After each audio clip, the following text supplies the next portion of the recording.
All right, everyone, Jason Gillett here. I am inside of this Lincoln Corsair, and I wanted to make a quick video on just the auto start stop feature and how to disable it or enable it. Some people do not like this feature. They don't like it when you come to a set of lights, the vehicle stops and it shuts off the engine, and they don't like the feel. It's not a bad feature. It saves money on fuel. It stops emissions from happening. And contrary to popular belief, it is not hard on your starter. This starter is specifically designed to be able to do this.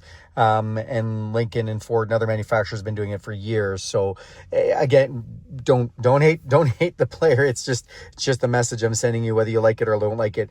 As a matter of fact, if you're watching this video, you might not like it. So hopefully I'm being helpful here. What we're going to do is I'm just going to turn on the accessory mode on this Corsair. And this is for a 2024 model or higher Corsair.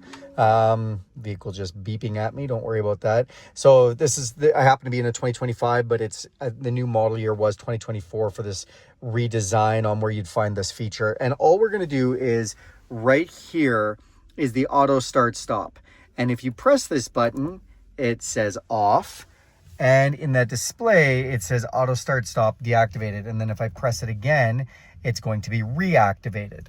So very simple to deactivate it. Now the question is if you turn it off, will it stay deactivated? No, it'll stay deactivated while you have the vehicle running. As soon as you turn the vehicle off, get out, go somewhere else and restart it, it's going to turn that back on. So you do have to press that little button every time you get in and start the vehicle if you want that feature off.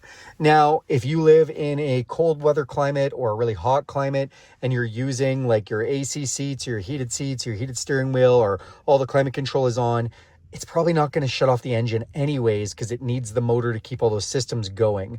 But on just average days, yeah, if you have auto start stop on, it's going to turn it off on a set of lights or whatnot. Okay, now you guys know what I know. Thanks a lot for watching this video. Do me a huge favor and click subscribe to this channel. If you want to see more content like this, hit that bell icon. You'll be notified every time I make a video. If you like this video, give it a big thumbs up. And if you want to see any other content like this or have any questions, just throw that in the comments section and I'll be happy to help with that. Thanks everybody and have a great day.